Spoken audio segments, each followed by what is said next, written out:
La commission des lois de l'Assemblée nationale s'est donc réunie ce matin, comme prévu, pour mettre en place la commission ad hoc chargée d'examiner la demande de levée de l'immunité parlementaire du député Ousmane Sonko et de dresser un rapport pour la plénière du 17 février. Une réunion relativement brève, mais houleuse selon nos sources. D'autres détails avec vous, El Hadj Ndiogou Diène. Les débats ont été houleux lors de cette réunion de la commission des lois pour la mise sur pied de la commission ad hoc chargée d'examiner la demande de levée de l'immunité parlementaire du député Ousmane Sonko, le leader du parti PASTEF, qui est accusé de viol présumé par une jeune masseuse qui travaille dans un salon de beauté. Selon nos informations, des parlementaires de l'opposition ont soutenu que cette demande de levée de l'immunité parlementaire du patron des Patriotes ne se justifie pas parce qu'il n'est pas clairement visé par le procureur qui invoque une plainte contre X. C'est ainsi que le président du groupe parlementaire libéral et démocratique et ses camarades ont refusé de donner le nom de leurs deux représentants dans la commission ad hoc. Toutefois, ils promettent de le faire d'ici ce soir après concertation. En revanche, les non-inscrits, eux, ont choisi Fatou Ndiaye du Parti Rewmi, qui est présidente de la conférence des non-inscrits pour ce mois de février. Du côté de la majorité, pas de problème. Les 8 députés choisis sont Aïmerou Gningue, Djema Ndiaye Bah, Adji Margane Kanouté, Mously Diakhaté, Pape Biram Touré, Demba Babayel Sall,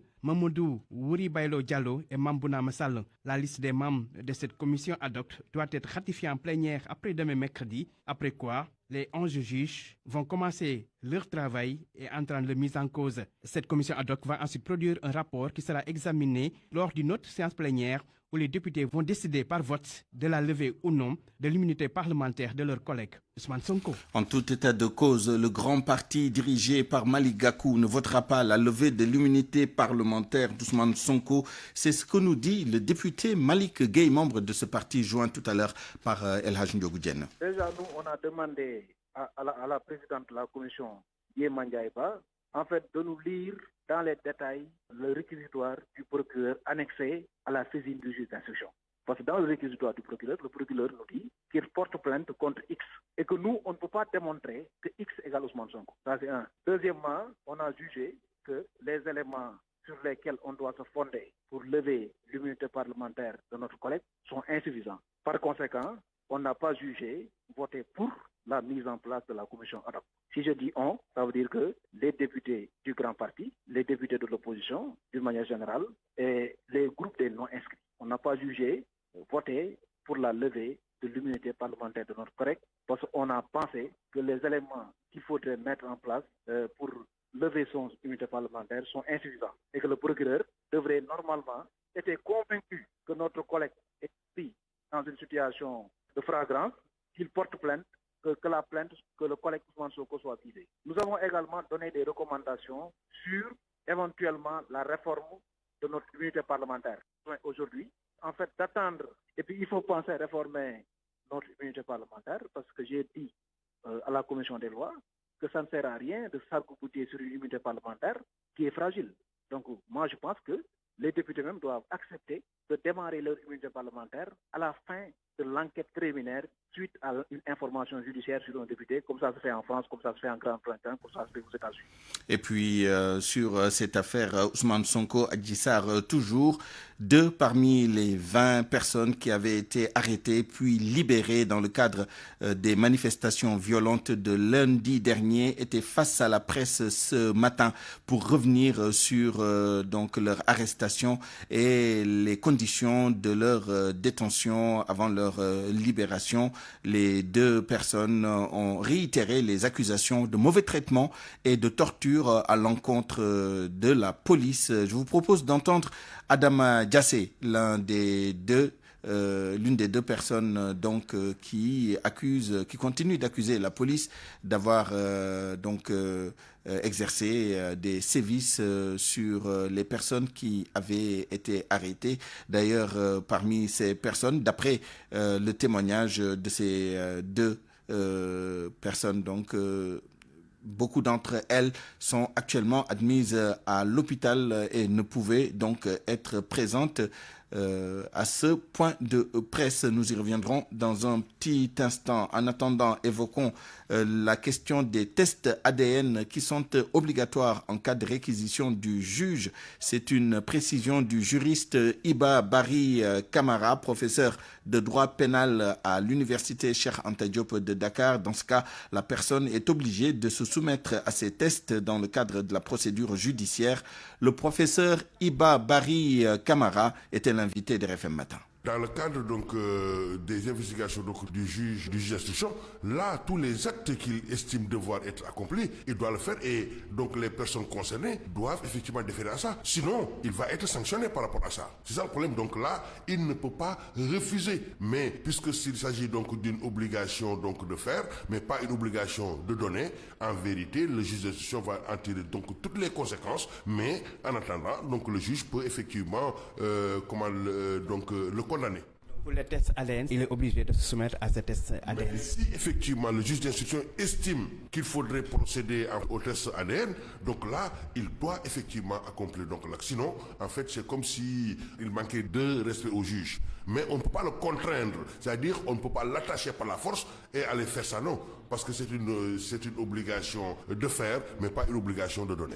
Ousmane Sonko qui continue de recevoir le soutien de ses militants. Justement, les militants du PASTEF des départements de Foundiougne et de Fatick réagissent à la plainte pour viol qui vise leur leader. Ils dénoncent une instrumentalisation de la justice et demandent aux chefs religieux d'intervenir avant que le pire ne se produise. Ces partisans d'Ousmane Sonko estiment que l'État devrait se pencher plutôt sur les nombreux problèmes des Sénégalais. Aminata Goudiaby. Ils ont accusé l'État avant d'innocenter leur leader Ousmane Sonko, visé par une plainte pour viol. Ces militants du PASTEF du département de Fatick dénoncent ce qu'ils appellent une instrumentalisation de la justice.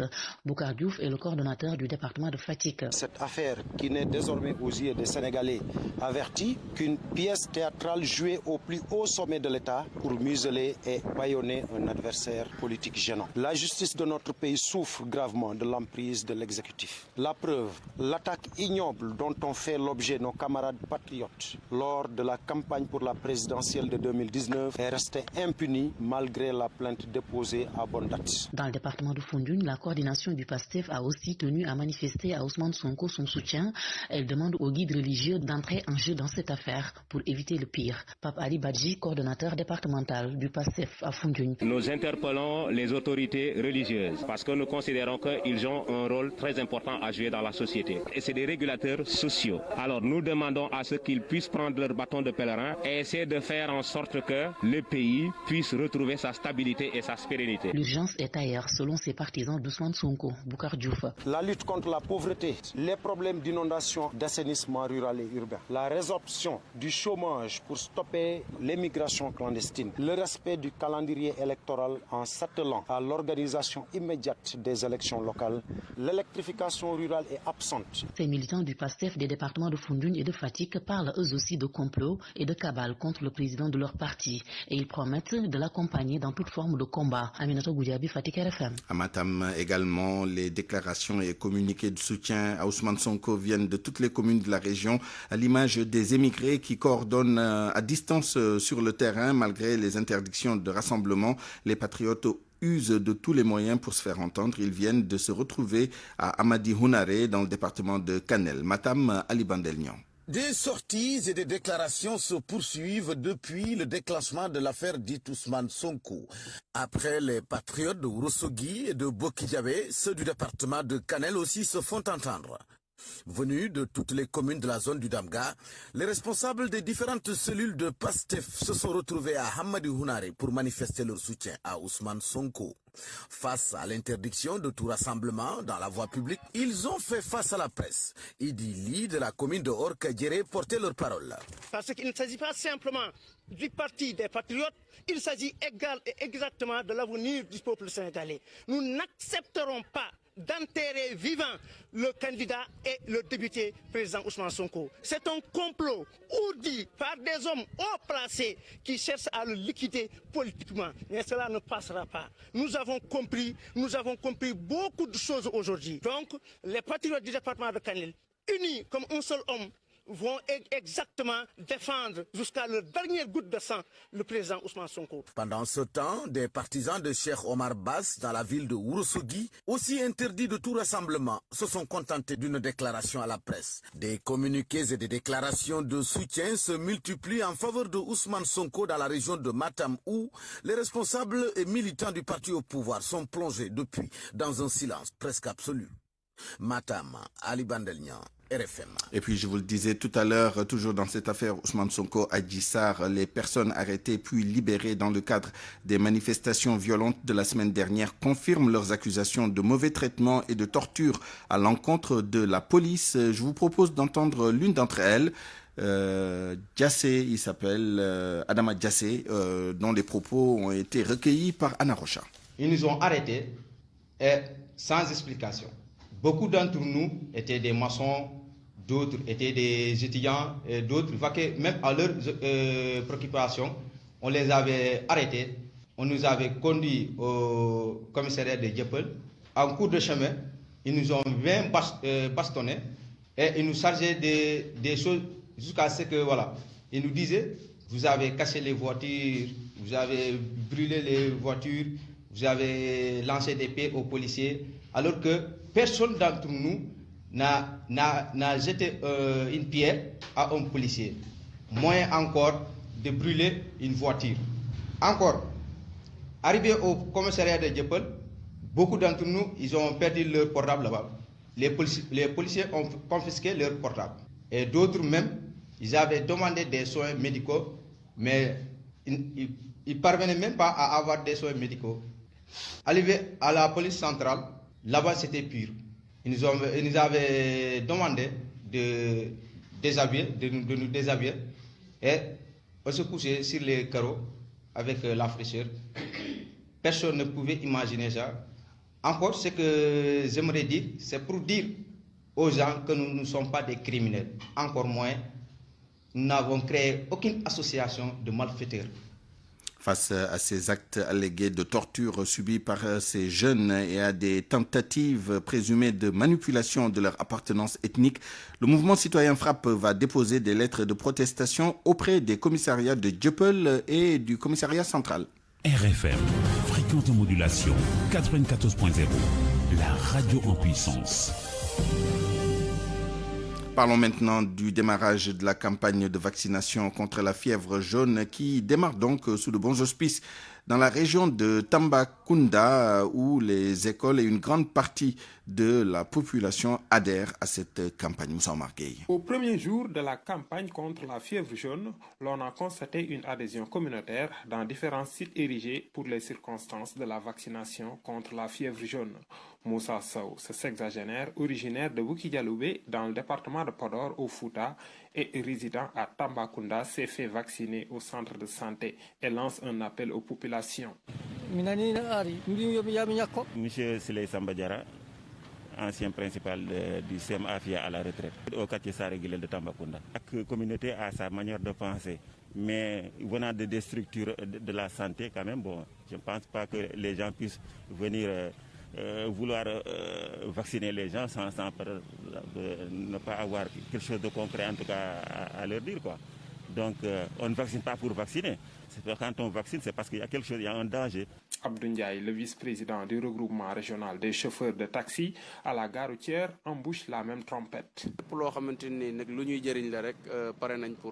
Parallèlement, les autorités médicales, les élus ont fait le tour de certains établissements scolaires au lycée Mame Cheikh Mbaye, au collège Afia. Sina Sissoko, le président du conseil départemental de Tambacounda. C'est une vaccination utile.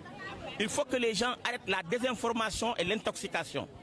Il y a des années, peut-être un peu avant notre naissance, il existait la variole, la rougeole, la fièvre jaune, la poliomyélite. Toutes ces maladies ont été éradiquées grâce à la vaccination. Le district sanitaire a tout aussi mobilisé un pick-up avec une sonorisation pour une sensibilisation à la hauteur des prévisions de vaccination de 95% de la population. Moussa Omar Gueye, Tambacounda, Radio Futur Média. À Kédougou, face à la réticence de certaines populations, le préfet du département de Kédougou les supplie de venir se faire vacciner pour se prémunir contre cette maladie aux conséquences néfastes. Tierno Souleymane Sy avec Ibrahima Djebakhaté. La maladie est très grave et très contagieuse très mortelle. C'est pourquoi il ne faut pas perdre de temps. Population de Kédougou, acceptez la vaccination et allez vous vacciner.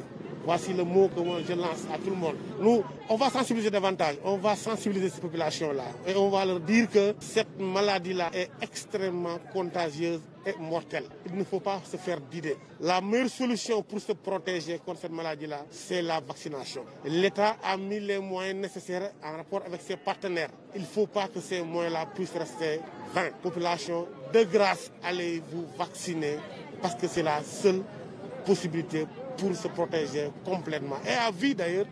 Après la fièvre jaune, évoquons maintenant le Covid-19 avec les chiffres du jour. 6 décès ont été enregistrés hier, 268 nouvelles contaminations sur 2056 tests, soit un taux de positivité de 13,04%. Il y a eu 119 cas contacts et 149 cas communautaires. Les cas communautaires ont été enregistrés essentiellement à Mbour, au Mariste, Keur Massar, Parcelles Assainies, Amitié 2, entre autres localités où on a enregistré le plus de cas communautaires. Covid-19 toujours avec la hausse du nombre de décès qui inquiète. Le directeur du SNEPS pense que février sera plus meurtrier que janvier compte tenu des données. Aujourd'hui, les places en réanimation sont en dessous de la demande actuelle. Seule la prévention peut atténuer les chiffres et en attendant donc le vaccin, selon les spécialistes. À Wambay. Selon les statistiques actuelles, le bilan de février va être beaucoup plus lourd que celui du mois de janvier en termes de létalité. C'est la lecture du directeur du Service national de l'éducation et de l'information pour la santé, le docteur Ousmane Gueye, qui appelle à plus de vigilance. Au mois de janvier, les statistiques montrent que chaque 3 heures, un Sénégalais meurt du Covid. Pour ce mois de février, c'est chaque 2 heures de temps, on enregistre la mort d'un Sénégalais. Et c'est du Covid. Alors, il faut faire attention.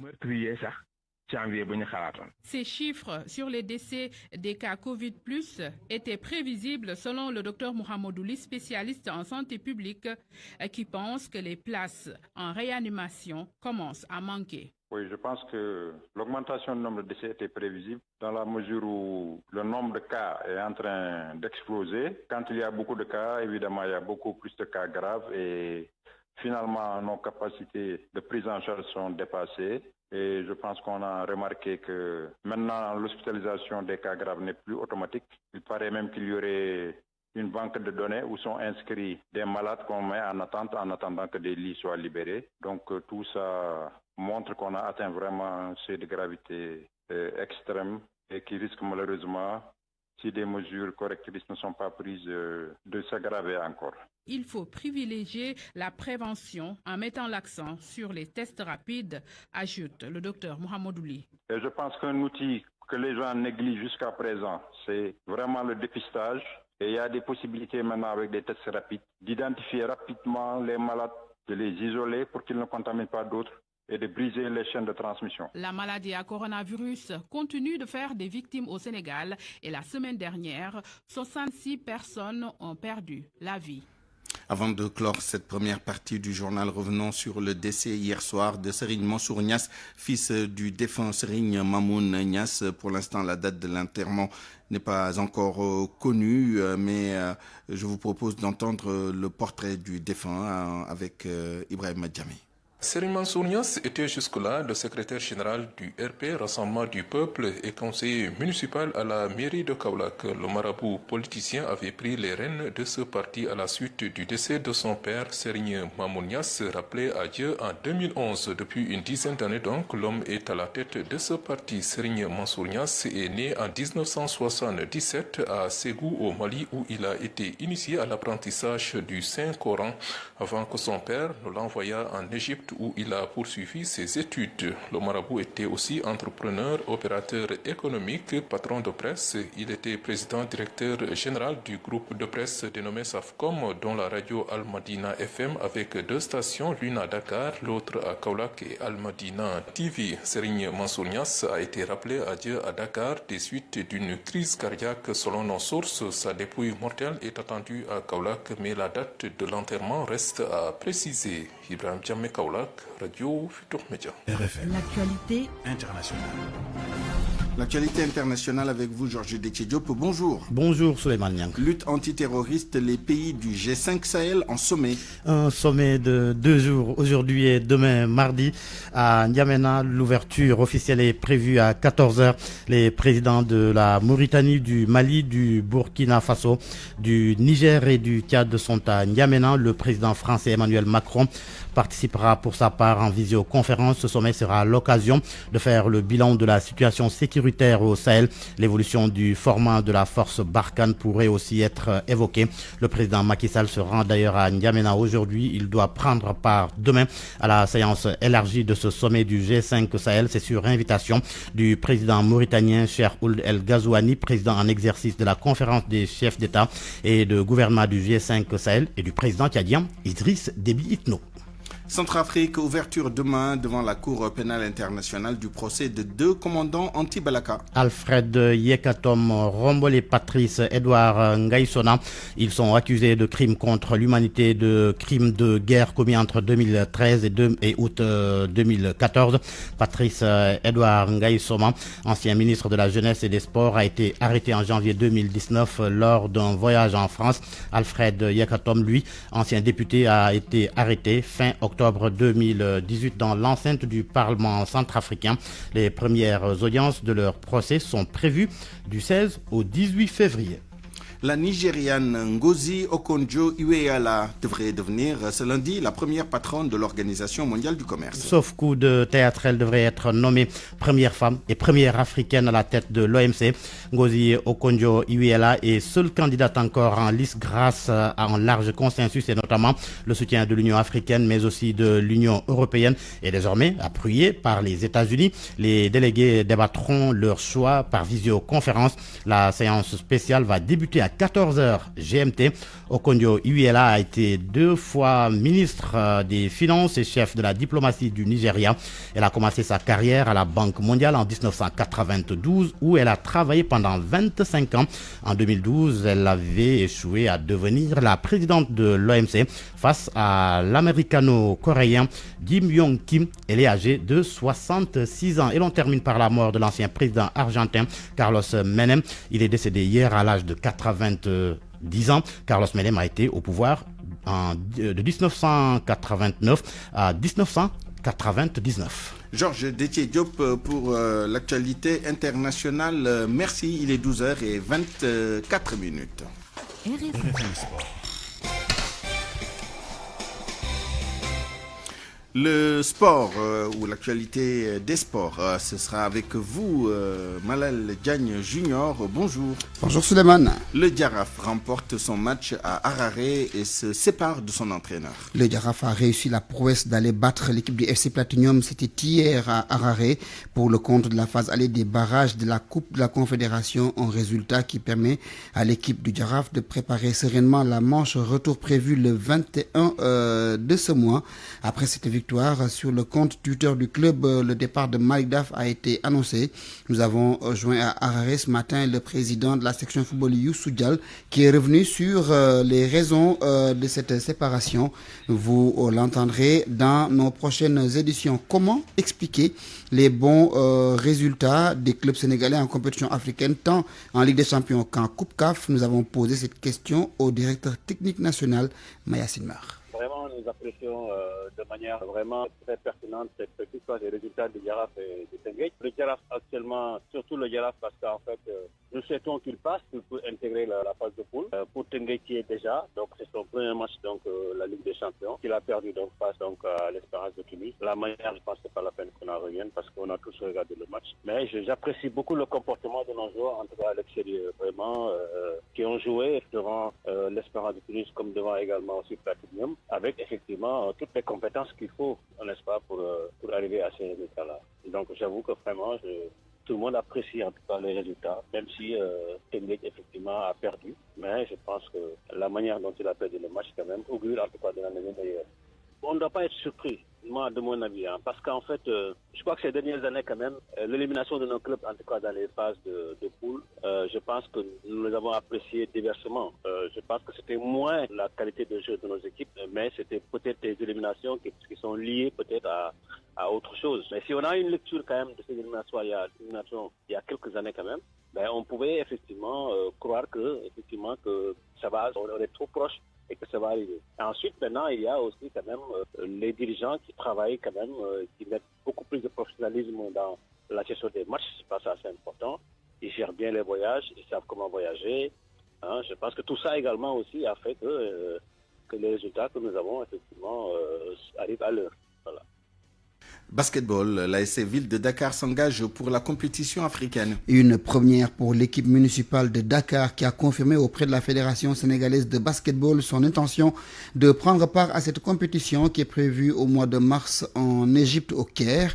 Nous avons joint ce matin le président du club Yatma Diaw pour avoir les raisons qui ont motivé cette décision. Nous l'écoutons. Bon, effectivement, donc nous, on a écrit nos courriers qu'on a adressés à la fédération pour confirmer la participation du Sénégal par le biais de l'AS Ville de Dakar. Parce qu'aujourd'hui, ils sont dans une phase de la confirmation des clubs par rapport à la situation de pandémie. Donc, les pays doivent confirmer leur participation. Donc, pour le Sénégal, effectivement, l'AS Ville de Dakar a confirmé sa participation. Bon, les dates proposées, c'est du 12 au 20 mars. Maintenant, les pays organisateurs, on a annoncé le Caire. Il y a d'autres informations qui disent qu'aussi au niveau de Mozambique, le Mozambique est preneur. Mais pour le moment, on n'a pas la confirmation que ce soit au niveau de l'Égypte ou bien au niveau de la Mozambique. De toute façon, la date proposée par FIBA, c'est du 12 au 20 mars. Il vous faut également un budget spécial pour faire face à cette compétition africaine. Effectivement, il y a un budget spécial par rapport à cette participation. Mais ce qu'il faut retenir, c'est que l'AS Ville de Dakar, équipe qui cherche à grandir. Donc, on est dans une phase où on doit quand même saisir toutes les opportunités pour quand même permettre à l'équipe d'être reconnue sur le niveau continental. Voilà, Suleiman, c'est tout pour le sport. Merci Malal Diagne Junior, 12h28. La presse de ce lundi 15 février 2021, passée en revue par Mohamed Ali Mouba. Bonjour. Affaire Ousmane Sonko, Abdoulaye Wade vole la vedette à tout le monde. Un simple communiqué et tous les protagonistes descendent d'un piédestal dans les journaux.